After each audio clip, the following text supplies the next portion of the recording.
हाँ भाई, तो आज हम लोग अपने पास कंपनीज एक्ट आगे कंटिन्यू करेंगे। लास्ट क्लास में हमने कंपनीज एक्ट अपना शुरू किया था और कंपनीज एक्ट में हमने डिस्कस किया था कि कंपनी क्या है। कंपनी के हमने कुछ इंपॉर्टेंट फीचर्स पढ़ लिए थे अपने पास, ठीक है, जिसमें हमने काफ़ी सारे पॉइंट्स पढ़े थे कि कंपनी एक सेपरेट लीगल एंटिटी है। फिर हमने पढ़ा था कि कंपनी में परपेचुअल सक्सेशन होता है, सारे मेंबर्स मर भी जाए तब भी कंपनी जिंदा रहती है। लिमिटेड लाइबिलिटी होती है मेंबर्स की, ठीक। आर्टिफिशियल पर्सन होती है company.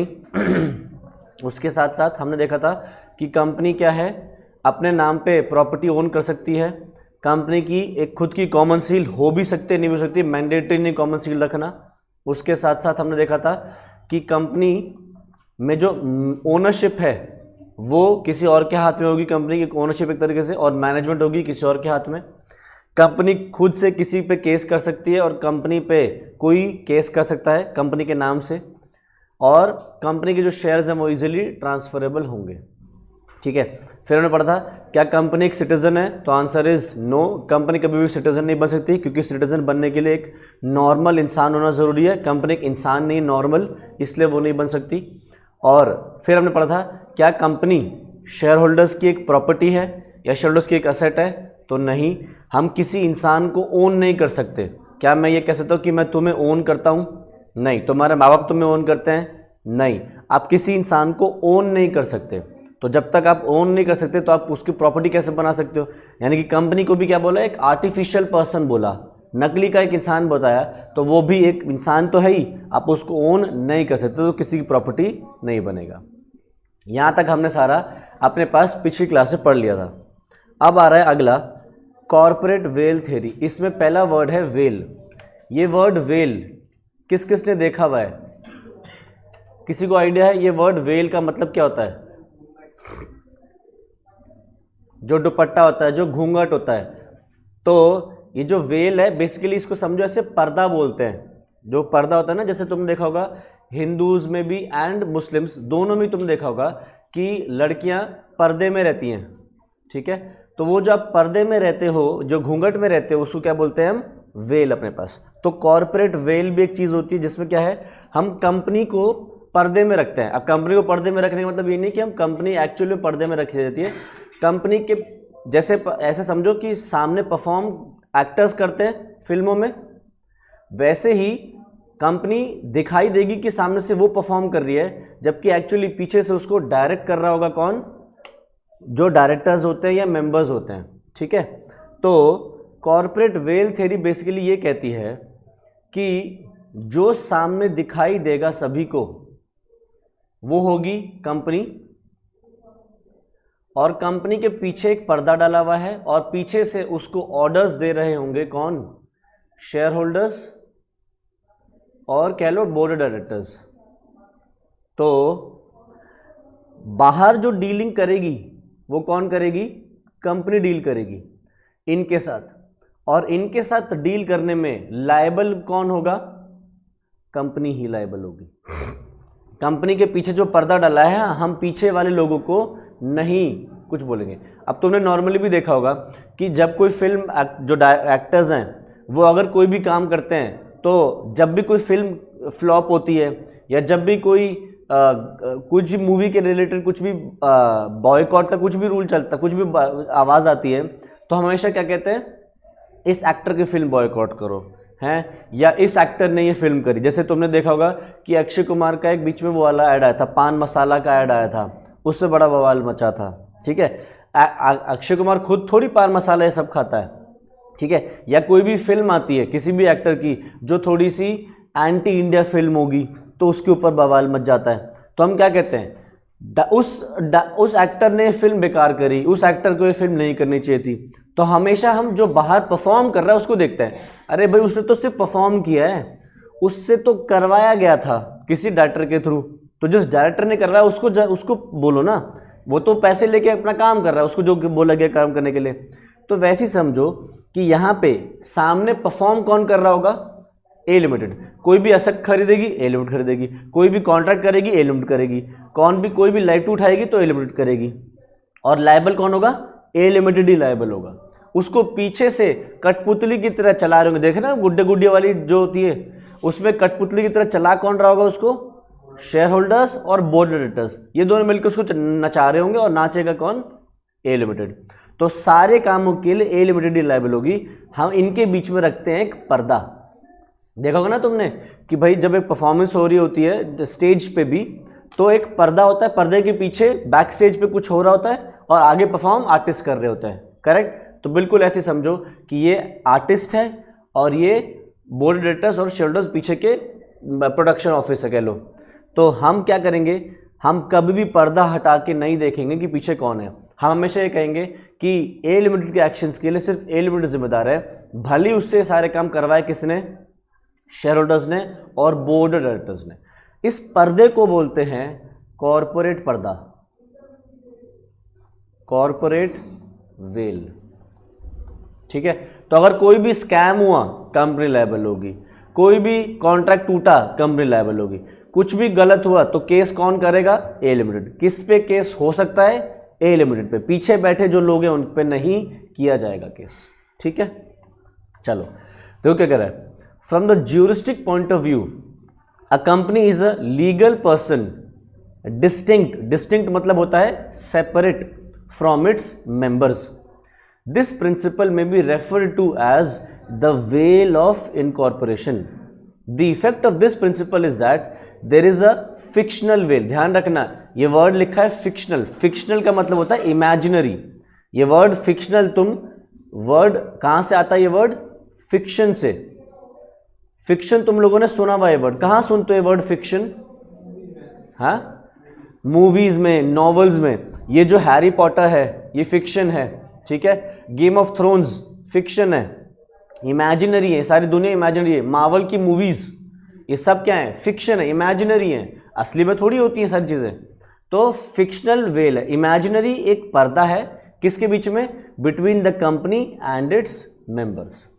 Corporate veil refers to a legal concept whereby company is identified separately from the members of the company. Thus, the shareholders are protected from the acts of the company। ठीक है? अब इसमें एक बहुत important case study आया।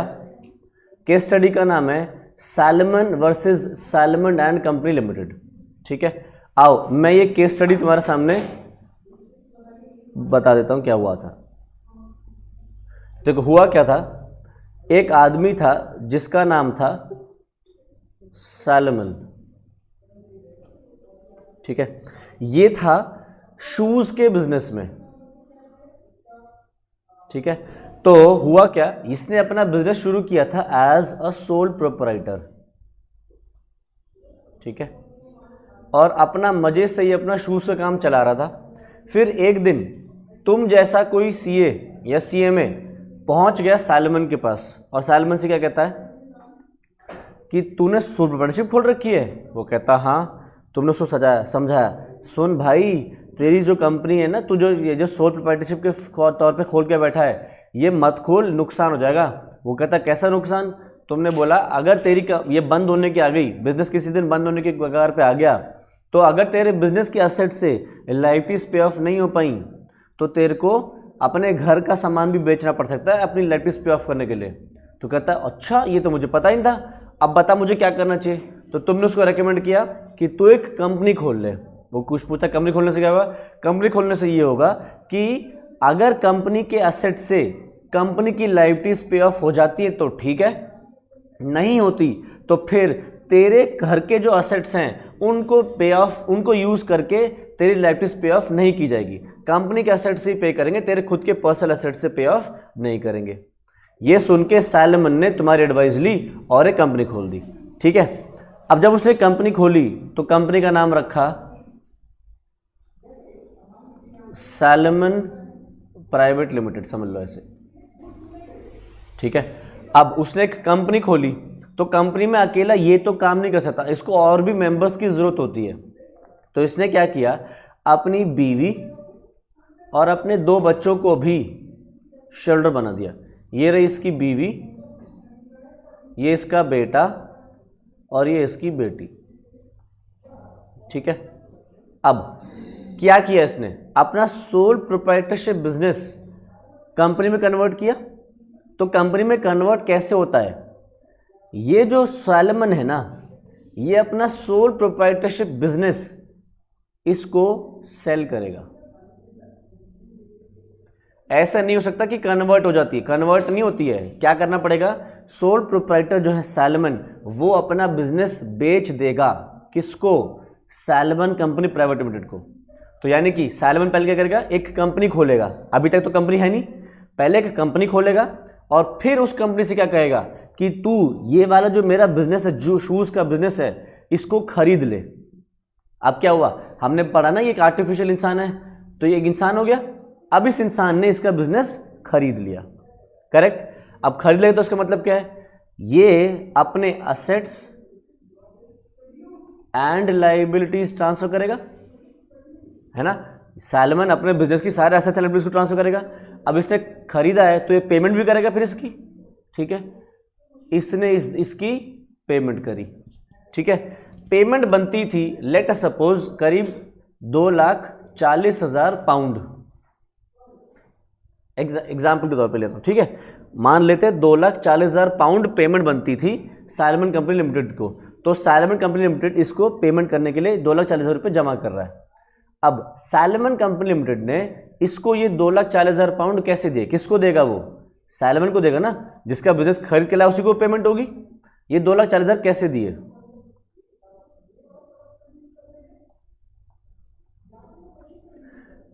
इनको कुछ तो दिए इक्विटी शेयर्स। एक वर्ड बता रहा हूं, इक्विटी शेयर्स को ऑर्डिनरी शेयर्स भी बोला जाता है, ठीक है। तो इन्होंने इसको इक्विटी शेयर्स दे दिए, लेट अस सपोज 1.5 लाख रुपए के, ठीक है। फिर उन्होंने क्या किया, इसको मान लो 10% डिबेंचर्स भी दे दिए, ठीक है। मान लो 80,000 के, कितना हो गया पेमेंट? 2,30,000।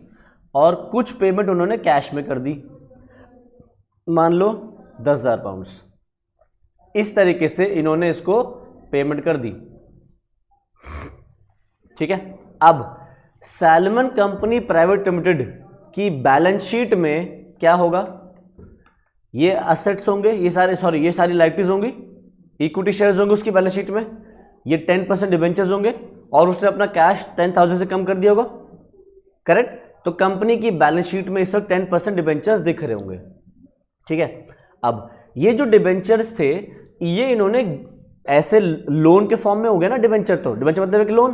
तो अब इस लोन के ऊपर सिक्योरिटी भी दी गई, और सिक्योरिटी क्या दी गई? Plant and machinery.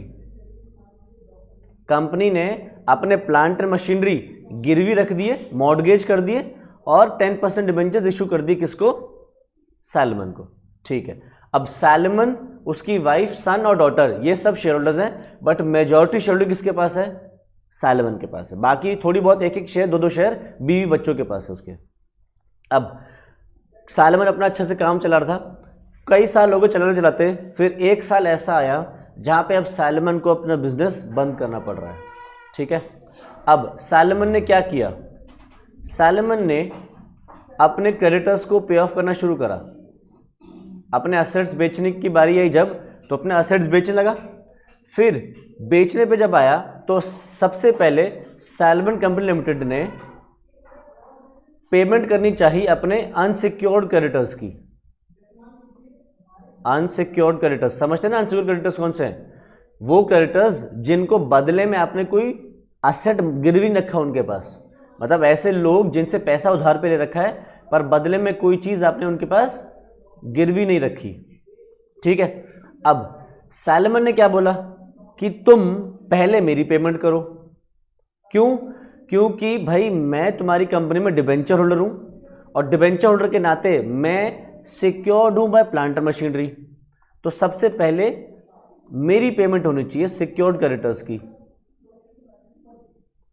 डिबेंचर्स की पेमेंट मांग रहा है सैलमन, ठीक है। अब कंपनी ने उससे क्या कहा, कंपनी ने सैलमन से कहा कि सुनो, तुम जो हो, तुम हो कंपनी में शेयर होल्डर, ठीक है। शेयर होल्डर्स की पेमेंट लास्ट में होती है, तुम्हारे को पेमेंट अभी नहीं मिलेगी, पहले हम इनकी पेमेंट करेंगे, उसके बाद तुम्हारी पेमेंट करेंगे। ये सुन के सैलमन को आया गुस्सा, सैलमन ने केस ठोक दिया। तो salmon versus salmon company limited इसलिए केस बनाइए। सैलमन ने अपनी ही कंपनी पे केस ठोक दिया। बेसिकली कंपनी पे क्या, कंपनी के बोर्ड डायरेक्टर्स पे केस ठोका होगा, या बाकी क्रेडिटर्स जो हैं वो चिल्लाने शुरू हो गए।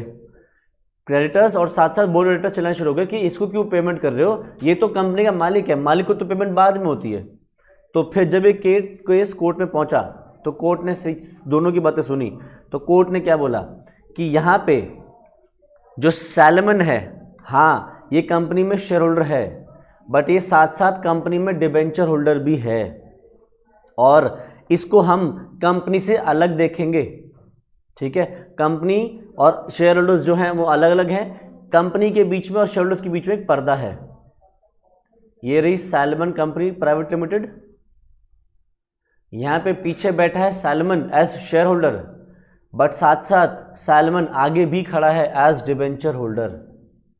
ठीक है, तो एक इंसान एक कंपनी में शेयर होल्डर या मेंबर भी हो सकता है, साथ साथ क्या हो सकता है, लेंडर जिसने लोन दिया वो भी हो सकता है, कंपनी में डायरेक्टर भी हो सकता है, और कंपनी में एम्प्लॉय भी हो सकता है।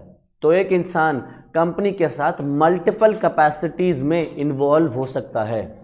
तो क्या कहा गया कि भैया पर्दे के पीछे पर्दा मत उठाओ, पर्दे उठाओगे तो हाँ तुम्हें दिखेगा सैलमन, बट तुम्हें बाहर की तरफ भी सैलमन दिखेगा। सैलमन का डबल रोल है, समझ लो फिल्म की तरह, कि वो आगे भी दिखाई देगा और पीछे भी दिखाई देगा।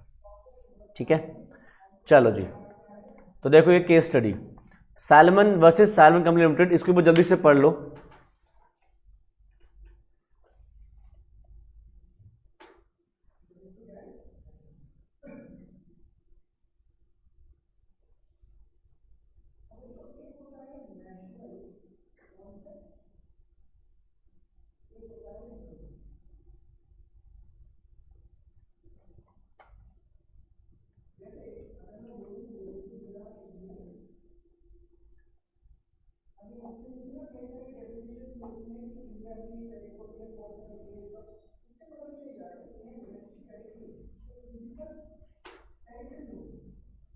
बुक नहीं लाया?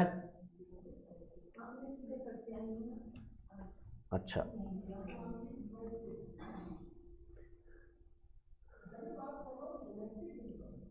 जो मैंने 2,40,000 ली थी पेमेंट, वो यहाँ पे 38,000 पाउंड है बस। ठीक है, मैंने हाइपोथेटिकल फिगर ले ली थी एक, काम सारा वही है।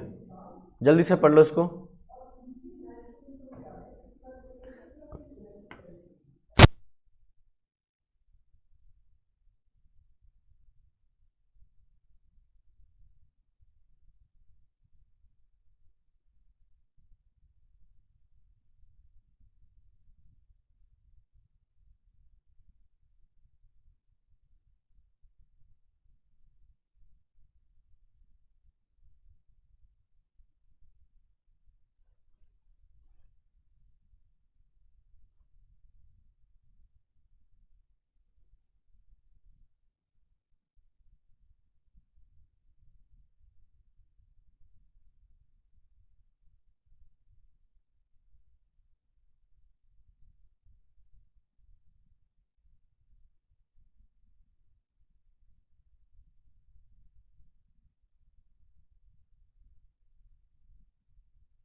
कर लिया? चलो जी आगे। नेक्स्ट आ रहा है, अगला टॉपिक है lifting of corporate veil. Lifting तो सभी को पता है, पर्दा उठाना। तो यहाँ पे हम कंपनी का जो शेयर होल्डर, कंपनी और शेयर होल्डर्स के बीच में जो पर्दा है, हम वो पर्दा उठा सकते हैं क्या? तो आंसर इज हाँ, कभी कभी, हर केस में नहीं, बट कभी कभी हम क्या कर सकते हैं, वो जो पर्दा है कंपनी और शेयर होल्डर्स के बीच में, उसको उठा के देख सकते हैं कि ये पीछे कौन बैठा है, ये ज़रा देखे तो एक बार। ठीक है, तो वो सिचुएशंस क्या क्या हैं, ये बहुत इंपॉर्टेंट है, एग्जाम में ये आ सकते हैं, तो तुम्हें इनको याद रखना पड़ेगा। तो देखो, सबसे पहला केस होता है to determine the character of a company, that is to find out whether the company is an enemy or a friend. Company का अगर कैरेक्टर पता करना है, तो कैरेक्टर पता करने के लिए हम पर्दा उठा सकते हैं। तो इसमें केस हुआ था Daimler Company Limited versus Continental Tyre and Rubber Company. ठीक है, तो अब आओ केस समझो। एक कंपनी है डालमर लिमिटेड और दूसरी कंपनी है कॉन्टिनेंटल टायर लिमिटेड। ठीक है, अब ये जो डालमर कंपनी लिमिटेड है ये है इनकॉर्पोरेटेड इन लंदन। ये इनकॉर्पोरेट कहाँ हुई? लंदन में हुई, यानी कि यूके में हुई। ठीक है, इनकॉर्पोरेट का मतलब क्या है? ये खोली कहाँ गई, ओपन कहाँ की गई? यूके में की गई। अच्छा, अब इस डालमर कंपनी के पीछे जो बोर्ड डायरेक्टर्स थे और जो शेयर होल्डर्स थे वो कौन थे? जर्मन्स थे। ठीक है, अब डालमर कंपनी लिमिटेड इनको सामान बेचती थी और कॉन्टिनेंटल टायर क्या करती थी? इनको पे करती थी। तो बहुत अच्छे से काम चल रहा था डालमर कंपनी लिमिटेड, और ये वैसे यूके की कंपनी है। कॉन्टिनेंटल टायर भी क्या है? यूके की कंपनी है, ये भी यूके की कंपनी है। इसके majority shareholders, board of directors सारे जर्मन्स हैं, और ये क्या करते थे? गुड सेल करते थे और ये पेमेंट करते थे। अब एक दिन क्या हुआ, तुम लोगों को पता होगा वर्ल्ड वॉर 1 वर्ल्ड वॉर 2 छिड़ी थी। ठीक है, तो वर्ल्ड वॉर 2 छिड़ गई और जर्मनी ने यूके के ऊपर अटैक कर दिया।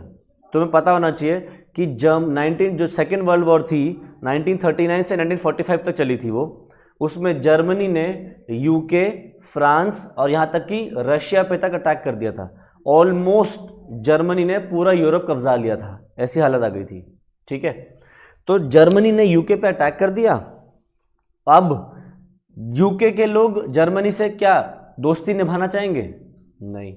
और यूके के लोगों के लिए जर्मनी क्या हो गया? एक एनिमी हो गया। करेक्ट। अब कॉन्टिनेंटल टायर के पीछे जो बैठे थे वो कौन थे? सारे board of directors, share holders, ये सब कौन थे? ब्रिटिशर्स थे। ठीक है, तो कॉन्टिनेंटल टायर ने इनसे गुड्स खरीद तो लिए, बट जब पेमेंट करने की बारी आई तो कॉन्टिनेंटल टायर ने इनको पैसे देने से मना कर दिया। क्या बोल के? कि भाई आप जो हो, आप जर्मन कंपनी हो, आपके पीछे जो बैठे लोग हैं वो जर्मन्स हैं, और जर्मन्स के साथ हम कॉन्ट्रैक्ट कर नहीं सकते, क्योंकि लॉ में लिखा हुआ है कि भैया एलियन एनिमी के साथ आप कॉन्ट्रैक्ट नहीं कर सकते। ये बात हमारे कॉन्ट्रैक्ट एक्ट में भी लिखी है इंडिया के, कि कैपेसिटी ऑफ पार्टीज वाला जो चैप्टर नंबर 4 उसमें मैंने पढ़ा ये बात कि जो भी एनिमी है, जिस देश के साथ हमारी जंग चल रही है, उस देश के किसी भी संघ के साथ हम कॉन्ट्रैक्ट नहीं कर सकते। तो भाई कॉन्टिनेंटल टायर ने क्या बोल दिया कि हम अब आपको पेमेंट नहीं करेंगे क्योंकि आप हमारे लिए एक एनिमी बन चुके हो। Continental Tyre company, sorry Daimler company ने क्या बोला? उसने बोला कि तुम मेरे पीछे बैठे जो शेयर होल्डर्स हैं, बोर्ड ऑफ डायरेक्टर्स हैं, उनको मत देखो, उनके और मेरे बीच में एक पर्दा है, उसको मत देखो, मुझे देखो। मैं क्या हूँ? एक कंपनी जो इनकॉर्पोरेट हुई है लंदन में, मतलब यूके में। मैं भी यूके में इनकॉर्पोरेट हूँ, तुम भी यूके में इनकॉर्पोरेट हुए, तो यूके वाले लोग आपस में कॉन्ट्रैक्ट कर रहे हैं, तुम्हें पेमेंट करनी पड़ेगी। कॉन्टिनेंटल टायर ने मना कर दिया। फिर किसने केस ठोका होगा? डालमर लिमिटेड ने केस किया होगा। कॉन्टिनेंटल टायर क्यों करेगा? वो तो कह ही रहा है मैं नहीं दे रहा पैसे, उसने तो खरीद लिया सामान। केस इसने किया होगा, डालमर लिमिटेड ने। अब जब कोर्ट में केस पहुंचा तो कोर्ट ने क्या बोला कि अगर हमें कंपनी का ट्रू कैरेक्टर आइडेंटिफाई करना है तो हमें ये पर्दा उठा के देखना ही पड़ेगा। तो जब उन्होंने पर्दा उठाया तो पर्दे के पीछे कौन मिले? जर्मन्स मिले। तो फिर कोर्ट ने क्या बोला कि हम यहाँ पे ये केस, यहाँ पे कॉन्टिनेंटल टायर बिल्कुल ठीक है, उसको पेमेंट करने की ज़रूरत नहीं है, हम यहाँ पे पर्दा उठाएंगे। क्यों पर्दा उठाएंगे? हमें पता करना है क्या? कंपनी का ट्रू कैरेक्टर, कि वो हमारे लिए एक फ्रेंड है या फो है। फो मतलब एनिमी, या तो पता है ना फ्रेंड का दूसरा वर्ड, क्या फ्रेंड का ऑपोजिट क्या होता है? एनिमी या फिर फो। ठीक है, तो इसलिए यहाँ पे पर्दा हटाया गया। तो ये केस हुआ Daimler Company Limited versus Continental Tyre Limited. ठीक है, तो देखो क्या लिख रहा है, if the public interest is not likely to be in jeopardy the court may not be willing to crack the corporate shell. but it may rent the veil for ascertaining whether a company is an enemy company. Of course, unlike a natural person, a company does not have a mind or conscience, therefore it can be a friend or foe. It may be characterized as an enemy company if its affairs are under the control of people of an enemy country. ठीक है, तो अगर आपकी company किसी ऐसे लोगों के हाथों में है, कंट्रोल में है, जो एनिमी है, तो फिर वहाँ पे हम पर्दा हटा के देख सकते हैं। ठीक है, ये पूरा केस स्टडी मैंने तुम्हें समझा दिया, इसको पढ़ लेना अपने आप। नेक्स्ट अगला क्या है, अगर आपने कंपनी खोली है टैक्सेस बचाने के लिए, तो हम आपका पर्दा हटा के देखेंगे पीछे कौन बैठा है। तो इसके ऊपर एक केस हुआ, Juggi Lal versus Commission of Income Tax AIR। ठीक है, तो देखो इसके अंदर हुआ क्या था, एक ये केस स्टडी हुई थी, एक और था इंपॉर्टेंट, ये वाली भी है, डिनशॉ मानेकजी पेटिट। ठीक है, इसके अंदर हुआ क्या था, आओ डिनशॉ मानेकजी वाला केस समझा देता हूं मैं। ये एक आदमी है, तो डिनशॉ को मैं डी बोल रहा हूं बस। ठीक है, ये है मिस्टर डी। इसने बहुत सारी कंपनीज में शेयर्स खरीद रखे हैं, इन्वेस्ट कर रखा है इसने बहुत सारी कंपनीज में।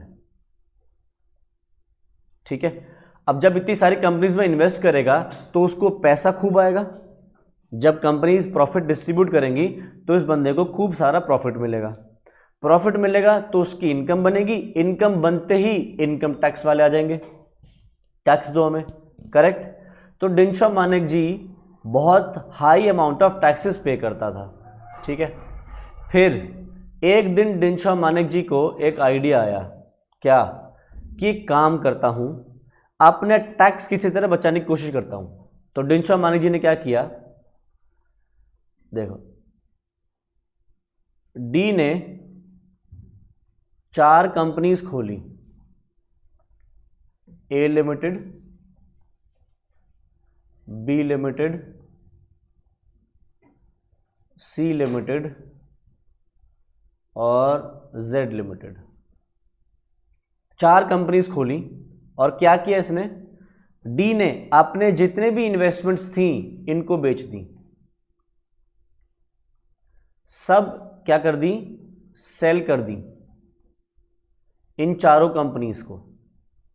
ठीक है, अब बताओ डिविडेंड इनकम किसको मिलेगी, जो डिविडेंड आएगा किसको मिलेगा, कंपनीज को, A, B, C और Z, क्योंकि जिसके पास शेयर है उसी को डिविडेंड मिलेगा। ठीक है, तो इन कंपनीज के पास डिविडेंड का आना शुरू हो गया। अब तुम्हें शायद अभी नहीं पता, क्योंकि अभी छोटे हो, तुम जब इंटरमीडिएट में पहुंचोगे तब तुम्हें पता चलेगा कि कंपनीज को बहुत तरीके मिलते हैं टैक्सेस बचाने के लिए। वो अपने खूब खर्चे दिखा सकती हैं, खर्चे दिखा के इनकम को बहुत कम कर सकती हैं, यहाँ तक कि जीरो या नेगेटिव में भी कर सकती हैं, और वो टैक्स देने से बच जाती हैं।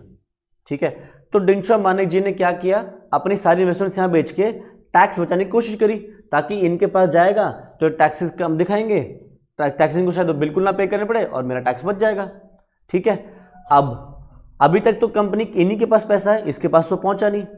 फिर क्या करता था, जब ये टैक्सेस वगैरह जीरो पे करती थी या बिल्कुल बहुत कम पे करती थी, फिर क्या करता था, जितना भी पैसा कंपनीज को डिविडेंड के फॉर्म में मिला वो सारा पैसा इनसे वापस लेता था।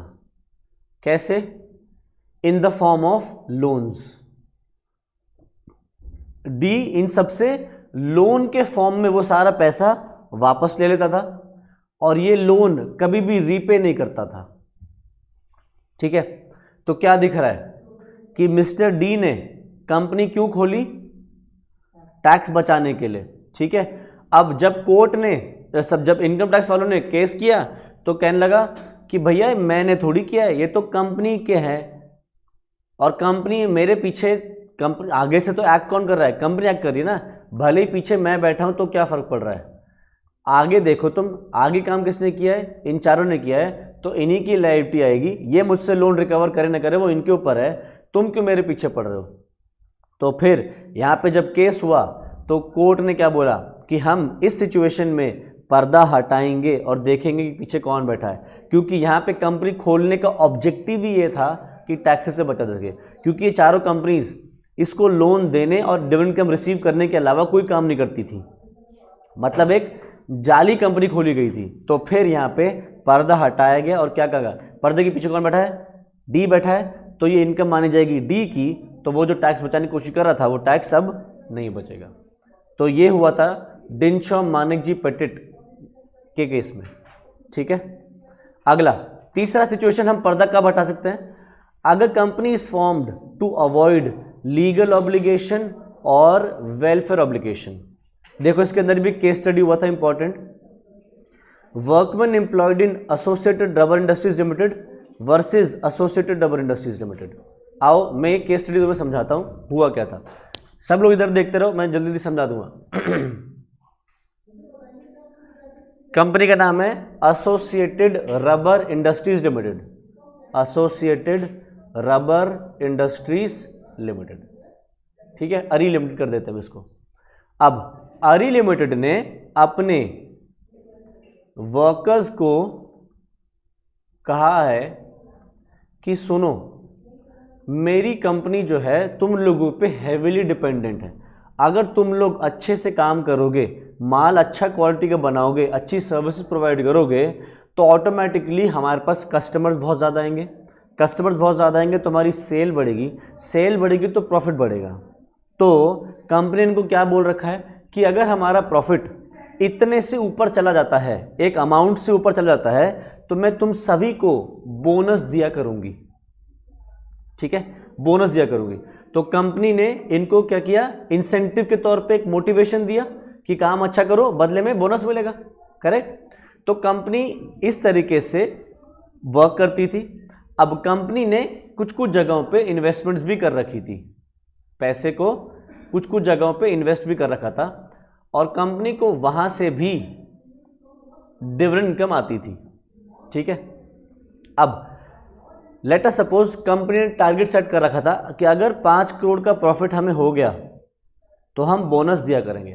तो कंपनी कई सालों तक अपना डिविडेंड इनकम से जो पैसा आ रहा है वो प्लस जो प्रॉफिट कमा रहे हैं वो 5 करोड़ से ऊपर उनको होता था, और वो अपने शेयर होल्डर, अपने जो वर्कर्स हैं, इनको हर साल बोनस देते थे बड़े मजे से।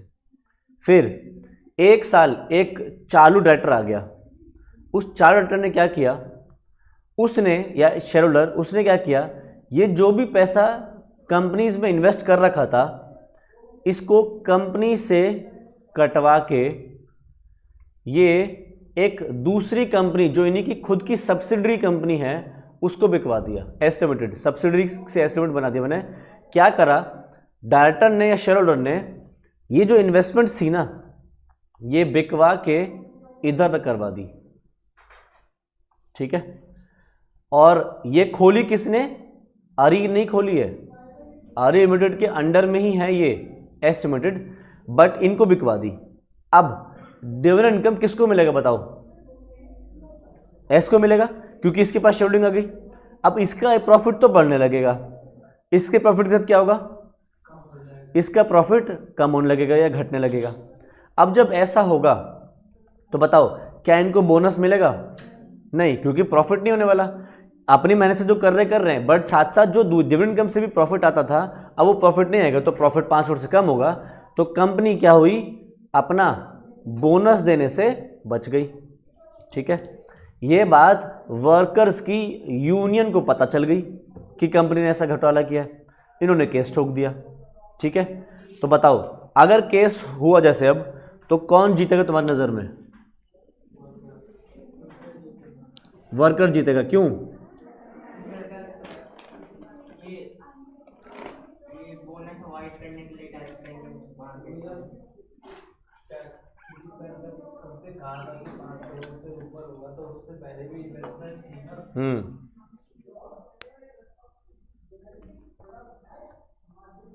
तो आरी लिमिटेड ने ये जो सब्सिडरी कंपनी खोली है इसके पीछे बैठी है, ये खोली ही इसलिए है ताकि कंपनी अपनी जो लाइबिलिटीज हैं, अपनी जो ऑब्लिगेशंस हैं, जो वेलफेयर ऑब्लिगेशंस हैं, इनके लिए वेलफेयर है ना, तो इनके वेलफेयर के लिए जो भी अपनी ऑब्लिगेशन लाइबिलिटीज हैं उनसे बचने के लिए कंपनी खोली थी। तो क्या बोला जाएगा कि हम पर्दा हटाएंगे और देखेंगे पर्दे के पीछे कौन बैठा है। पर्दा हटाया तो देखा, ओहो, मुंह छुपाए आरी लिमिटेड। जैसे कई बार देखा है तुम लोगों ने, छुपन छुपाई खेलते थे जब बचपन में, और पकड़े जाओ तो मुंह छुपा लेते थे कि सामने वाले को जो तुम्हें पकड़ना है उसको समझना है कौन है। अरे भाई कैसे नहीं समझ में आएगा, क्योंकि भाई जब तुम्हारे कपड़े देख रखे हैं उसने, तुम्हें जानता है शक्ल से, तो कैसे नहीं पहचान में आएगा। तो अनलिमिटेड क्या आ गई, पकड़ में आ गई। और क्या बोला जाएगा कि ये जो इन्वेस्टमेंट्स पे इनकम आ रही है वो एस की नहीं, अरी की ही है। अरी के प्रॉफिट्स में ऐड कर देंगे, ऑटोमेटिकली प्रॉफिट 5 करोड़ से ऊपर चला जाएगा। अरी को क्या करना पड़ेगा, इनको बोनस देना पड़ेगा। ठीक है, जल्दी से नजर मार लो इसको एक बार।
पढ़ लिया।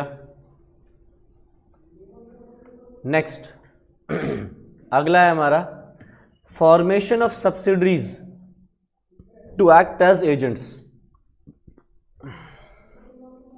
अगर आपने सब्सिडी कंपनीज खोली हैं ताकि वो एजेंट के तौर पर बिहेव करें, तो इसमें केस हुआ merchandise transport limited versus British transport commission. तो आओ ये केस स्टडी समझते हैं क्या हुआ था। ये जितनी भी केस स्टडीज हम डिस्कस कर रहे हैं ना अभी, ये सारी केस स्टडीज तुम्हें कोट करके आनी होंगी जब ये सवाल तुमसे पूछा जाएगा। ये केस स्टडीज लिख के आनी होंगी जो तुमने अभी सारी से कहानी के तौर पर समझ ली ना। जैसे मैं एक स्टोरी टेलर हूँ और यहाँ पे नरेट करने आया हूँ एक स्टोरी, मजे मजे से कहानी सुन के चले जाते हो यहाँ से। ये एग्जाम में लिख के आनी है, ठीक है। और साथ साथ ये जितनी भी केस स्टडीज है ना, ये सिर्फ फाउंडेशन तक सीमित नहीं है, ये एग्जैक्ट इंटरमीडिएट में भी आने वाली है। अभी जब इंटरमीडिएट में आओगे तो पहले 2 चैप्टर्स जो तुम्हारे कंपनीज एक्ट के वहाँ होंगे उनमें सब चीज़ें दोबारा रिपीट होंगी, ठीक है। अच्छा जी, अब आओ हम अगला केस देख रहे हैं किसका, merchandise transport limited versus British transport commission. अब सिंपल से एक एग्जांपल्स लेते हैं। जैसे मान लो एक कंपनी है ए लिमिटेड, ठीक है। ए लिमिटेड ने अप्लाई किया ब्रिटिश ट्रांसपोर्ट कमीशन के पास, ब्रिटिश ट्रांसपोर्ट कमीशन के पास अप्लाई किया। सर किस चीज़ के लिए अप्लाई किया? उन्होंने अप्लाई किया फॉर ट्रांसपोर्ट लाइसेंस। ये कंपनी क्या करना चाह रही है, ट्रांसपोर्ट का बिजनेस करना चाह रही है, तो उन्होंने ट्रांसपोर्ट लाइसेंस के लिए अप्लाई किया किसके पास, ब्रिटिश ट्रांसपोर्ट कमीशन के पास। तो जो भी डॉक्यूमेंट्स है ए लिमिटेड को सबमिट कर दिए। उन डॉक्यूमेंट्स के आधार पे ब्रिटिश ट्रांसपोर्ट कमीशन ने ए लिमिटेड को जो लाइसेंस था वो रिजेक्ट कर दिया। क्या कहा कि तुम्हारा काम ठीक नहीं है, तुमने जो ट्रक्स खरीदे हैं वो पुराने हैं, किसी भी वजह से, जो भी हमें क्या लेना देना। ब्रिटिश ट्रांसपोर्ट कमीशन असेंबली क्या किया, रिजेक्ट कर दिया इसको लाइसेंस देने से, ठीक है। अब इसके पीछे एक जुगाड़ू आदमी बैठा था, तुम में से कोई जैसे ही बैठा था जुगाड़ू आदमी। तो उसने क्या किया, ए लिमिटेड ने एक दूसरी कंपनी खोली, मर्चेंडाइज लिमिटेड, ठीक है। अब इसने मर्चेंडाइज लिमिटेड के थ्रू वापस से उसी लाइसेंस के लिए अप्लाई कर दिया, ठीक है। अब इसके पीछे कौन बैठा है, ए लिमिटेड बैठा है। अब जब ब्रिटिश ट्रांसपोर्ट कमीशन के पास ये डॉक्यूमेंट्स पहुंचे तो ब्रिटिश ट्रांसपोर्ट कमीशन ने क्या देखा कि यार इस कंपनी के पीछे तो ये बैठा है, ठीक है, और इसका मैंने अभी लाइसेंस रिजेक्ट किया था, ये जुगाड़ू तरीके से मेरे से लाइसेंस लेना चाह रहा है। तो ब्रिटिश ट्रांसपोर्ट कमीशन ने इस पर लाइसेंस देने से इसको मना कर दिया, इसको भी रिजेक्ट कर दिया। किस बेसिस पे? कि आपके पीछे तो जो बैठे हैं ए लिमिटेड हैं और ए लिमिटेड का आपने रिजेक्ट किया था तो आपका भी रिजेक्ट ऑटोमेटिकली कर देते हैं हम। अब ये सुन के मर्चेंडाइज लिमिटेड को आया गुस्सा, उसने केस ठोक दिया किस पे? ब्रिटिश ट्रांसपोर्ट कमीशन पे, कि भाई आपने मेरा लाइसेंस रिजेक्ट कैसे कर दिया? आप मुझे देखो ना, मेरे पीछे जो शेल्डर बैठा उसको क्यों देख रहे हो? ये तो मैं हूं, मुझे अलग देखना चाहिए आपको। तो जब केस हुआ तो कोर्ट ने क्या बोला कि यहाँ पे हम ए लिमिटेड ने मर्चेंडाइज लिमिटेड इसीलिए खोली थी कि मर्चेंडाइज ए की एजेंट बन के अप्लाई करे और एजेंट की तरह बिहेव करके उससे लाइसेंस ले ले। तो यहाँ पे ब्रिटिश ट्रांसपोर्ट कमीशन ने जो लाइसेंस रिजेक्ट करा है वो बिल्कुल ठीक ग्राउंड्स पे किया है और ये वैलिड है। ठीक है, देखो यही हुआ था। In case of merchandise transport limited versus British transport commission, a transport company wanted to obtain licences for its vehicles but could not do so if applied in its own name. It therefore formed a subsidiary company and the application for license was made in the name of the subsidiary. तो licence किसके लिए apply किया? In the name of the subsidiary company. The vehicles were to be transferred to the subsidiary company. It was held, decision क्या निकला? That the parent and subsidiary company were one commercial unit and the application for licenses was rejected. ठीक है। Next, अगर पर्दा कब हटाएंगे? अगर आपने कंपनी फॉर्म करी है फॉर फ्रॉडुलेंट पर्पसेस या इम्प्रॉपर कंडक्ट और टू डिफीट लॉ, आपने किसी भी वजह से जहां पे कुछ गलत करने के लिए, काम करने के लिए कंपनी खोली है, तो फिर हम कंपनी को लायबल नहीं मानेंगे, कंपनी के पीछे जो बैठे लोग हैं उनको लायबल मानेंगे। जैसे तुमने सुना होगा सत्यम कंप्यूटर से स्कैम हुआ था कई साल पहले। तुम लोग बहुत छोटे छोटे थे, तुम लोगों को शायद नहीं याद होगा, बट कई साल पहले सत्यम कंप्यूटर से स्कैम हुआ था। फिर नीरव मोदी का स्कैम हुआ, किंगफिशर के स्कैम हुआ, ये जितने भी सारे पैसे खा गए हैं ये लोग। ठीक है, प्लस जितने भी और भी कोई स्कैम्स होते हैं जहाँ पे भी कंपनी फ्रॉड करती है। तो फिर इस सिचुएशन में हम उन फ्रॉडुलेंट एक्टिविटीज़ के लिए कंपनी को लायबल नहीं ठहराते, कंपनी के पीछे जो डायरेक्टर्स हैं, जो शेयर होल्डर्स हैं, जिन्होंने सारे एक्शंस लिए थे, उनको लायबल ठहराते हैं और फिर पर्दा हटा के उन्हीं को सज़ा दी जाती है। तो वही चीज़ कह रहा है, corporate veil may be lifted if the company is formed to defeat the law को तोड़ने के लिए, डिफ्रॉड द क्रेडिटर्स, लेनदारों को धोखा देने के लिए, और टू अवॉइड लीगल ऑब्लिगेशंस, आपको कोई कॉन्ट्रैक्ट से कोई ऑब्लिगेशन, कोई लाइबिलिटी अराइज हो रही है, उससे बचने के लिए अगर आपने कंपनी खोली है तो फिर हम क्या कर सकते हैं? कॉर्पोरेट वेल उस सिचुएशन में लिफ्ट कर सकते हैं। तो एक केस हुआ in Jones versus Lipman, the defendant attempted to avoid completing the sale of his house to the plaintiff by transferring to a company formed for the purpose. The court ordered both the defendant and the company specifically to perform the contract with the plaintiff. तो basically हुआ ये होगा कि एक आदमी अपनी property बेचने contract कर चुका है दूसरे आदमी के साथ। अब जब बेचने की बारी है एक्चुअल में, तो उसने अपनी लायबिलिटी से बचने के लिए वो कंपनी पहले किसी और को बेच दी, एक कंपनी को बेच दी, और कंपनी अपनी खुद की फॉर्म कर रखी थी उसने। तो फिर कोर्ट ने यहाँ पे क्या देखा कि एक इंसान ने अपनी प्रॉपर्टी दूसरे कंपनी को इसीलिए बेची ताकि वो जो कॉन्ट्रैक्ट कर चुका था उससे बच सके, अपनी प्रॉपर्टी बेचने जो कॉन्ट्रैक्ट किसी थर्ड पार्टी से कर चुका था उससे बच सके। तो फिर इस सिचुएशन में कोर्ट ने बोला कि कंपनी के पीछे बैठा तो वही शोल्डर है, तो फिर हम पर्दा हटाएंगे और हम क्या कहेंगे कि कंपनी एंड वो जो डायरेक्टर शेयर होल्डर है जो भी है उसको कंपनी जो अपनी प्रॉपर्टी है वो उसी को बेचे जिसके साथ उसने कॉन्ट्रैक्ट किया हुआ था। ठीक है, अगला फिर कब पर्दा हटाएंगे? अगर हमें डिटर्मिन करना है the technical competence of the company, अगर हमने कंपनी की कैपेबिलिटी है या नहीं ये आइडेंटिफाई करनी है, तब भी हम पर्दा हटाएंगे। अब देखो इसके अंदर एक केस हुआ, एक कंपनी थी न्यू होराइजन्स लिमिटेड, ठीक है, और ये कंपनी टेलीकॉम इंडस्ट्री में एंटर करना चाह रही थी। टेलीकॉम इंडस्ट्री तो समझते हैं, फ़ोन जो ये मोबाइल के है ना, जियो वोडाफोन, उस इंडस्ट्री में एंटर करना चाह रही थी। तो तुम्हें शायद पता हो कि अगर आपको टेलीकॉम इंडस्ट्री में घुसना है तो आपको उसका लाइसेंस लेना पड़ता है सेंट्रल गवर्नमेंट से। जैसे तुमने सुना होगा 2G स्कैम हुआ था, 3G स्कैम, सुना है 3G स्कैम हुआ था, तो वो क्या हुआ था, लाइसेंस के तो इशू हुआ था वो, कि लाइसेंस जिस रेट पे बिकने चाहिए थे उससे सस्ते दामों पे बेचे गए थे वो लाइसेंसेस थे।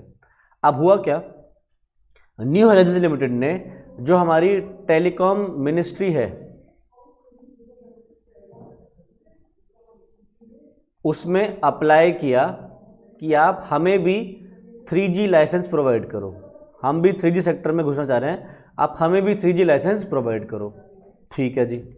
अब हुआ क्या, टेलीकॉम मिनिस्ट्री ने कुछ गाइडलाइंस इशू कर रखी थी जिसमें बोला था कि अगर किसी को टेलीकॉम इंडस्ट्री में घुसना है तो उसका कम से कम 3G इंडस्ट्री में 4G इंडस्ट्री में घुसना है तो उसका कम से कम 4-5 साल का एक्सपीरियंस हो 2G इंडस्ट्री में या 2G लाइसेंस में, कि पहले वो 2G को अपने इस्टेब्लिश कर ले, 2G को चलाना सीख ले, फिर 3G या 4G में एंटर करे। न्यू होराइजंस लिमिटेड अभी अभी कंपनी खुली थी, नहीं, तो बताओ क्या टेलीकॉम मिनिस्ट्री इसको वो दे देगी लाइसेंस? नहीं, वो ही किया उन्होंने, टेलीकॉम मिनिस्ट्री ने इसको लाइसेंस देने से मना कर दिया, ये बोल के कि आपके पास जो रेलेवेंट एक्सपीरियंस है टेलीकॉम इंडस्ट्री का वो आपके पास नहीं है। ओके जी। अब हुआ क्या, न्यू होराइजंस लिमिटेड ने बोला कि आप पर्दा हटाओ और पर्दे के पीछे देखो कौन बैठा है। तो पर्दे के पीछे जो शेयर होल्डर्स थे, जो मेंबर्स थे, जो बोर्ड ऑफ डायरेक्टर्स थे, वो सब कौन थे? जिनका कई सालों का एक्सपीरियंस था 2G 3G कंपनीज में डील करने का। ठीक है, जो उसके पीछे शेयर होल्डर्स बैठे थे उनके पास क्या था, कई सालों का एक्सपीरियंस था टेलीकॉम इंडस्ट्री का। तो न्यू होराइजंस लिमिटेड ने क्या बोला, आप जब पर्दा हटाना चाहिए तब तो हटा नहीं रहे, अब हटाओ ना पर्दा, देखो आप मेरे को मत देखो मेरे पीछे कौन बैठा है, मेरे पीछे जो बैठे हैं जो शेयर होल्डर्स हैं, यहाँ तक कि कुछ कंपनीज भी मेरी कंपनी में शेयर होल्डर हैं और उन सभी के पास वो रेलेवेंट एक्सपीरियंस है जो आप मांग रहे हो, तो आप उनको देखो। कंपनी टेलीकॉम मिनिस्ट्री मना कर दिया कि नहीं, तो ये तो पर्दे के पीछे तो देखा नहीं जाता। ठीक है, गवर्नमेंट कह रही छी क्या बात करो, पर्दे के पीछे देखना नहीं, हम नहीं देखेंगे। अब कंपनी ने केस ठोक दिया सरकार के ऊपर, पता है ना सरकार के ऊपर भी केस हो सकता है, केस ठोक दिया। जब कोर्ट केस में पहुंचा, जब केस कोर्ट में पहुंचा तो वहाँ पे क्या डिसाइड हुआ कि यहाँ पे हम पर्दा हटा के देखेंगे कि पीछे जो मेंबर्स बैठे हैं उनके पास कितना एक्सपीरियंस है, और यहाँ पे पर्दा हटा के देखा कि हाँ इनके पास एक्सपीरियंस है तो इनको लाइसेंस मिलना चाहिए। ठीक है, तो जल्दी से इसको नज़र मार लो, New Horizons Limited versus Union of India. UOI मतलब यूनियन ऑफ इंडिया।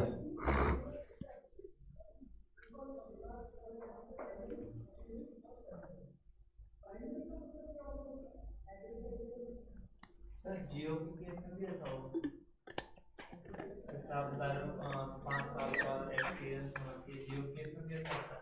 मुझे नहीं पता पूरे, मुझे क्या पता कि अभी क्या रूल्स है तब क्या रूल्स थे।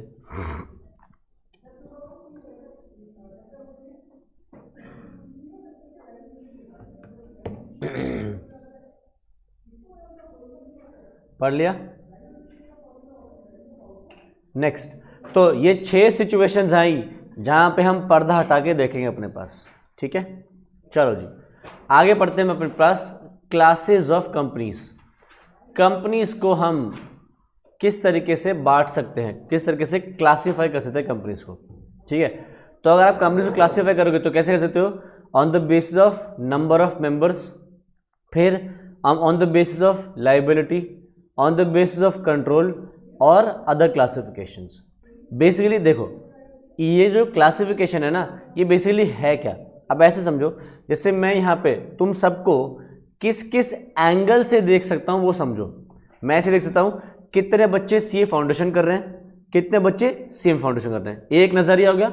ठीक, एक नज़रिया देख सकता हूँ on the basis of age group कि कितने बच्चे विद इन 18 है या 18 to 20 है, कितने 20 to 25 है, कितने 25 to 30 है, एज ग्रुप के हिसाब से देख सकता हूँ। फिर देख सकता हूँ कितने मेल्स हैं कितने फीमेल्स हैं।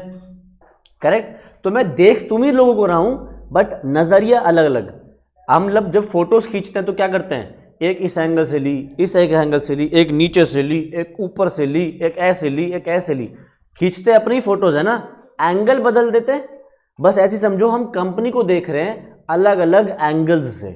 ठीक है, तो अगर आपको कंपनी को देखना है नंबर ऑफ मेंबर्स के केसेस में, तो जिसमें नंबर ऑफ मेंबर्स कितने हो सकते हैं, तो वो आपको मिलेंगी 3 कंपनीज, एक प्राइवेट कंपनी, एक पब्लिक कंपनी और एक ओपीसी। ओपीसी मतलब 1 पर्सन कंपनी। ठीक है, अगर आपको कंपनी को देखना है on the basis of liability, angle देख उन्हीं को रहे हो बट एंगल चेंज कर दिया। क्या अब एंगल क्या गया, लाइबिलिटी का एंगल आ गया। तो आप उसको देख सकते हो 3 तरीके से, एक लिमिटेड बाय शेयर्स, दूसरा लिमिटेड बाय गारंटी, तीसरा limited by guarantee and shares और चौथा अनलिमिटेड कंपनी। देख उन लोगों को रहे हैं बट अलग एंगल से देख रहे हैं। फिर कैसे देख सकते हो, कंट्रोल के बेसिस पे कि कंपनी पे कंट्रोल किसका है, तो इसमें आती है 2-3, क्या, holding company, subsidiary company, associate company और जॉइंट वेंचर कंपनी। तो ये भी क्या गया, कंपनी को देखने का on the basis of control. अभी ये सब चीजें डीप में डिस्कस करेंगे अभी हम, अभी सिर्फ एंगल्स दिखा रहा हूं तुम्हें किस किस एंगल से देखा जा सकता है। फिर कोई और तरीके से भी देख सकते हो कि कौन सी फॉरेन कंपनी है, कौन सी गवर्नमेंट कंपनी है, कौन सी स्मॉल कंपनी है, कौन सी डोरमेंट कंपनी है, निधि कंपनी या company formed for charitable objects. तो आप कंपनीज को इन एंगल्स से भी देख सकते हो। ठीक है, चलो जी, अब एक एक करके देखो। सबसे पहले हमने क्या देखा था, कंपनी को on the basis of number of members. तो अब एक एक करके देखते हैं कि कंपनी को अगर आप देखोगे, एक तो on the basis of number of members, on the basis of liability, तो उन्होंने पहले on the basis of liability pick कर लिया। तो इजी सा है, आ जाओ। अगर आप कंपनी को देखोगे on the basis of liability, तो कंपनी आपको 4 एंगल्स में दिखाई देगी। पहली होती है कंपनी लिमिटेड बाय शेयर्स, दूसरा कंपनी लिमिटेड बाय गारंटी, दूसरा company limited by shares and guarantee, और चौथी होती है अनलिमिटेड कंपनी। ये बातें मैंने पिछले क्लास में भी डिस्कस करी हुई हैं, एक बार मैं दोबारा से डिस्कस कर देता हूं। तो देखो, अगर आपकी कंपनी की कैपिटल शेयर्स में तोड़ी गई है, शेयर्स में उनको अपने टुकड़ों में बांटा है, तो क्या होगी, एक कंपनी जो लिमिटेड है बाय शेयर्स। तो अगर मान लो एक कंपनी में 1 लाख शेयर्स हैं और एक शेयर 10 रुपए का है, तो एक शेयर अगर 10 रुपए का है तो 1 लाख शेयर्स की टोटल वैल्यू कितनी हो जाएगी, 10 लाख। तो कंपनी लिमिटेड बाय शेयर्स का यहाँ पे क्या मतलब है कि कंपनी के जो शेयर होल्डर्स हैं, जिनके पास भी कंपनी के शेयर्स हैं, उनको मैक्सिमम और मैक्सिमम 10 लाख रुपए तक ही पे करने हैं कंपनी को सस्टेन करने के लिए या कंपनी के वाइंडिंग अप तक। इससे ज़्यादा उनको पैसे देने की ज़रूरत नहीं है। मतलब अगर कंपनी के एसेट से लायबिलिटीज पे ऑफ नहीं हो पा रही, तो अगर शेयर होल्डर्स ये 10 लाख दे चुके हैं तो बस इससे ज़्यादा उनको नहीं देना। अपने घर से उनके पर्सनल एसेट्स नहीं लिए जाएंगे कंपनी के लायबिलिटीज को पे ऑफ करने के लिए।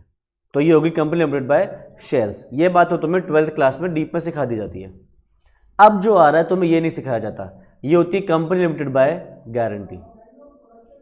तो देखो, इसमें और इसमें एक बहुत बड़ा फर्क है। फर्क क्या है कि यहां पे शेयर होल्डर्स को 10 लाख रुपए देने होते हैं और ये 10 लाख रुपए कंपनी उनसे कभी भी मंगवा सकती है। ठीक है, कंपनी आज खोली, आज की आज मंगवा सकती है। ऐसा भी कह सकती है कि 6 लाख आज मंगवा लिए, 4 लाख बाद में मंगवाएगी। ऐसा भी कह सकती है कि 6 लाख अभी मंगवाए, 4 लाख कब मंगवाएगी, वाइंडिंग अप पे, जब कंपनी बंद हो रही है। तो ये 10 लाख रुपए कंपनी कभी भी मंगवा सकती है। बट लिमिटेड बाय गारंटी में होता क्या है, शेयर जो कंपनी के मेंबर्स होते हैं, हर एक मेंबर गारंटी लेता है कि वो कुछ अमाउंट पे करेगा। जो भी उसने गारंटी ली है वो उसको अमाउंट पे करना पड़ेगा। कब देना पड़ेगा ये पैसा, जब कंपनी बंद होगी तब। ठीक है, तो इस केस में शेयर होल्डर्स को अपना गारंटीड अमाउंट कब देना है, जब कंपनी बंद हो रही हो तब, वाइंडिंग अप पे, उससे पहले नहीं। बट ये पैसा कब देना पड़ सकता है, कभी भी पूछ सकते हैं। ठीक है, कंपनी लिमिटेड में गारंटी होती कौन सी है? ये जनरली वो कंपनी होती हैं जिनको फॉर्मेशन के लिए कैपिटल की जरूरत नहीं पड़ती। सोचो, लिमिटेड बाय शेयर्स वाली कंपनी क्या है, ये 10 लाख रुपए कभी भी मांग सकती है, तो ये ज़्यादातर पैसा स्टार्टिंग में ही ले लेती है। कंपनी चलाने के लिए अगर पैसा चाहिए, तो जैसे मान लो कपड़े की इंडस्ट्री में घुसना चाह रहे हो, क्लॉथ शर्ट्स वर्ट्स बनाने चाह रहे हो, तो कैपिटल चाहिए होगा ना, पैसा चाहिए होगा, तो फिर ऐसी कंपनी खोली जाएगी विद शेयर्स वाली। कुछ कुछ बिजनेसेस ऐसे होते हैं जिनको खोलने के लिए आपको कैपिटल की ज़रूरत नहीं होती, और अगर होती भी तो बहुत कम होती है, वो आप बाहर से अरेंज कर लेते हो, डोनेशंस के फॉर्म में लोगों से अरेंज कर लेते हो ईजीली। तो ऐसी कंपनी ज़्यादातर क्या होती है, विदाउट कैपिटल होती है, और इनको बिना कैपिटल के भी काम चल जाता है। ठीक है, बस इसके अंदर होता ही रिक्वायरमेंट ये है कि भैया मेंबर से गारंटी ले लें कि भैया जब कंपनी बंद होगी ना, तो बंद होने पे हर एक मेंबर इतना इतना पैसा अपने घर से लेके आएगा। ठीक है, ये होती है कंपनी लिमिटेड बाय गारंटी। ठीक, अगला कॉम्बिनेशन है इनका कॉम्बो, इन दोनों का कॉम्बो। एक ऐसी कंपनी जो ये दोनों है, लिमिटेड बाय शेयर्स भी है और लिमिटेड बाय गारंटी भी है। शेयरहोल्डर्स ने क्या बोला है कि हम पैसा 10 लाख रुपए कंपनी की फॉर्मेशन पे या बीच में जब भी चाहिए तब भी दे देंगे, और गारंटी भी ले रहे हैं कि कंपनी जब बंद होगी, वाइंड अप होगी, तब भी हम इतना अमाउंट आपको दे देंगे। ठीक है, तो वो हो गई जो इनका कॉम्बो हो गया। और चौथी कौन सी हो गई, अनलिमिटेड, जिसका मतलब तो समझ में आ गया कि भैया कंपनी के असेट्स से अगर लाइबिलिटीज पे ऑफ नहीं हो पा रही, कंपनी के शेयरहोल्डर्स ने जो पैसा दे रखा है उससे ज़्यादा नहीं हो पा रहा, गारंटी से भी काम नहीं चल रहा, तो फिर मेंबर्स के पर्सनल असेट्स भी यूज कर सकते हैं to pay off the liabilities of the company. ठीक है, आओ इनको जल्दी से पढ़ो। Company limited by shares means a company having the liability of its members limited by memorandum to amount, if any, unpaid on the shares held by them. That is, his personal property cannot be undertaken to meet the company's total debt. तो बस जितना भी amount, मान लो 6 लाख में से 4 लाख रुपए unpaid है, तो इनकी लाइबिलिटीज कितना तक रहेंगी अब मेंबर्स की, 4 लाख तक, क्योंकि 6 लाख तो वो दे चुके, 4 लाख जो नहीं दिया वो चीज़ उन्होंने लिखी है कि लाइबिलिटीज किस हद तक है, amount unpaid on the shares held by them. ठीक है, the memorandum of association mentions whether the liability of the members is limited और not. In these companies there is a share capital divided into shares of fixed amount. The liability of the shareholder is limited to the nominal amount of the shares held by them. Nominal amount का मतलब होता है face value. तो shares की जितनी भी face value है उस हद तक उनकी लायबिलिटी रहती है मेंबर्स की। ठीक है, ये क्या होता है, मेमोरेंडम ऑफ एसोसिएशन। ये क्या होता है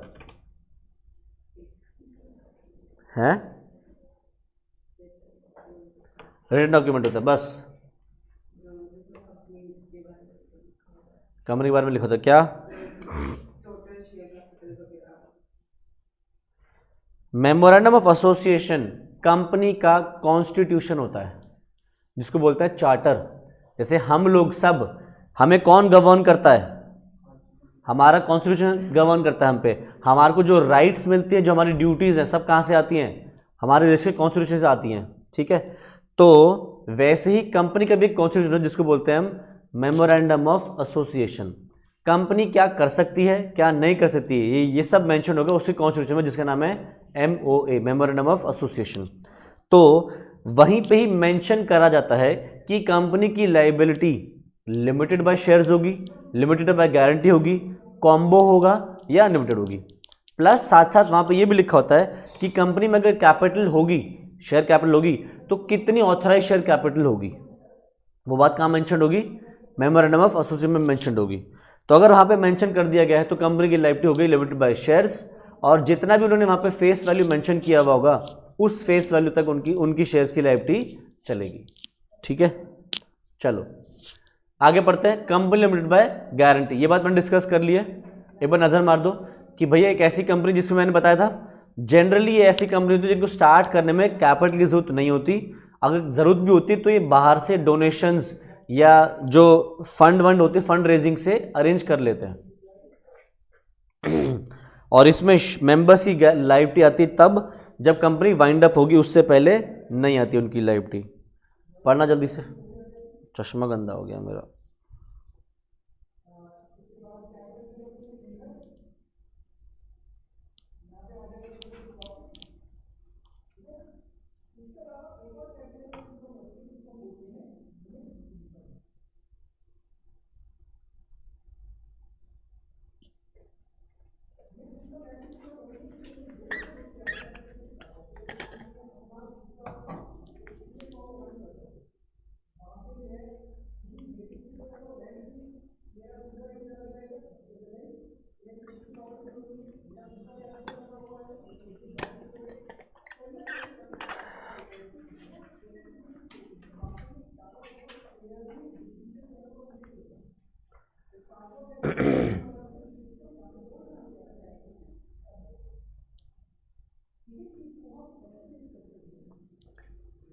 मैंने बोलता ना कंपनी कॉम्बो भी हो सकती है, तो कॉम्बो का यहाँ लिखा है in the case of a guarantee company with share capital members are required to purchase shares of fixed amount and also give guarantee for a further sum in the event of winding up।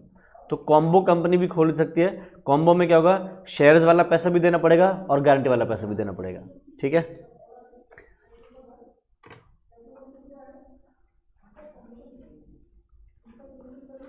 पढ़ा?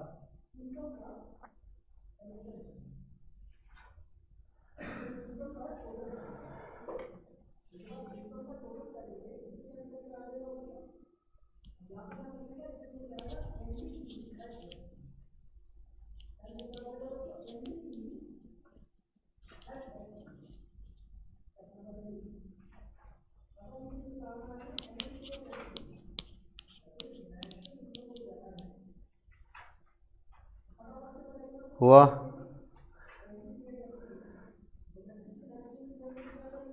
चलो, अब इनके अंदर point of distinction मैंने बताया था। इन दोनों में जो शेयर कैपिटल का वाली कंपनी और गारंटी कैपिटल वाली कंपनी में मेन फर्क क्या है कि शेयर होल्डर्स को पैसा कभी भी मांगा जा सकता है, बट गारंटी कंपनी में पैसा कब मांगा जाएगा, वाइंडिंग अप पे ही, उससे पहले नहीं मांगा जा सकता। ठीक है, तो आओ इन दोनों बीच में फर्क देख लेते हैं। कंपनी लिमिटेड बाय शेयर्स ऐसी कंपनी जिसमें प्रॉफिट हो या नॉट फॉर प्रॉफिट दोनों चलेंगी। जो कंपनी लिमिटेड बाय गारंटी वाली होती है ये जनरली एनपीओ होती है। ठीक है, वही एनपीओ जो तुम लोग 12th क्लास से पढ़ के आए हो ना, वही एनपीओ की बात हो रही है यहाँ पे। यानी कि एनपीओ चाहो तो कंपनी के फॉर्म में भी खोल सकते हो या विदाउट कंपनी के फॉर्म में भी खोल सकते हो। अच्छा, यूजफुलनेस क्या है, ये कंपनी जो कंपनी लिमिटेड बाय शेयर्स है ये वहाँ यूजफुल है जहाँ पे आपको इनिशियली में कैपिटल की ज़रूरत पड़ेगी, पैसे रेज करने की जरूरत पड़ेगी कंपनी को चलाने के लिए। तो when initial funds are required to be raised, तब ये कंपनी काम आएगी।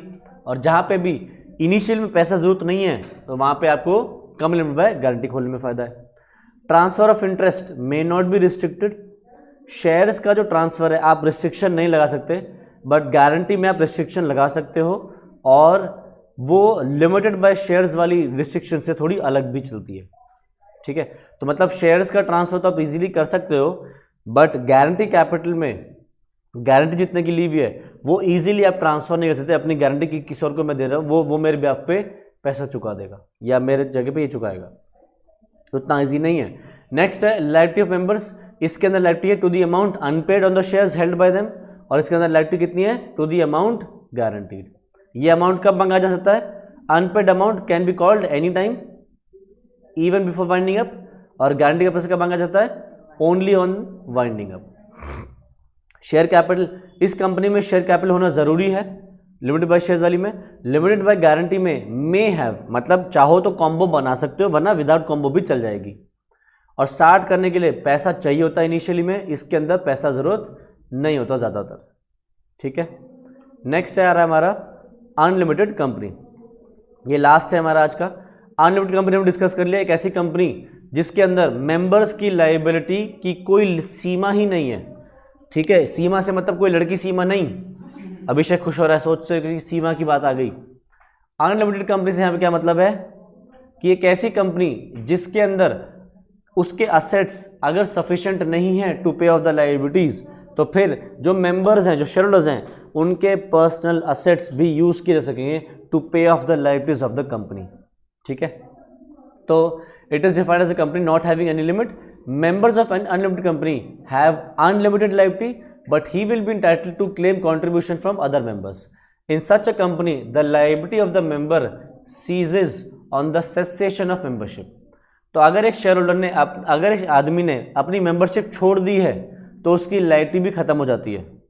ठीक है, ध्यान रखना. मेंबरशिप अगर छोड़ दी तो लाइबिलिटी नहीं रहेगी, बट अगर आप मेंबर हो तो लाइबिलिटी चलती चली जाएगी. If a company is running and is not wound up, the liability on the shares is the only liability which can be enforced by the company. तो जब तक कंपनी चल रही है तब तक तो लाइबिलिटी किस हद तक है, जो शेयर्स उनके पास है. जब कंपनी बंद हो गई, बंद होने के बाद लाइबिलिटीज पे ऑफ करनी बारी आई, तो अगर जितना भी पैसा बच गया उतनी लाइबिलिटी सारे मेंबर्स की अराइज होएगी इसके अंदर. The liability of each member extends to the whole amount of the company's debts and liabilities, but he will be entitled to claim contribution from other members. In case the company has share capital, the articles of association must state the amount of share capital and the amount of each share. So long as the company is a going concern, the liability on the shares is the only liability which can be enforced by the company. The creditors can institute proceedings for winding of the company for their claims. The official liquidator may call the members for their contribution towards the liabilities and debts of the company, which can be unlimited. तो बार बार वही चीज़ repeat हो रही है कि जब तक company चल रही है तब तक तो जितना भी शेयर्स उनने होल्ड किया हुआ है उसी हद तक उनकी लाइबिलिटी रहेगी. जैसी कंपनी बंद हो जाएगी, बंद होने पर अगर कोई पैसा कम पड़ गया तो वो पैसा पे करेंगे मेंबर्स अनलिमिटेड एक्सटेंट तक. ठीक है, तो company limited by capital, sorry company limited by liability, ये हमारा कंप्लीट हो जाता है. अगली क्लास में अपने पास अब करेंगे कंपनी को देखना on the basis of number of members. ठीक है, आज की क्लास में कोई डाउट, कोई चीज़ पूछे तो बताओ. नहीं, चलो जी, तो आज इतना ही रखते हैं. इसके आगे नेक्स्ट क्लास में कंटिन्यू करेंगे. Bye bye.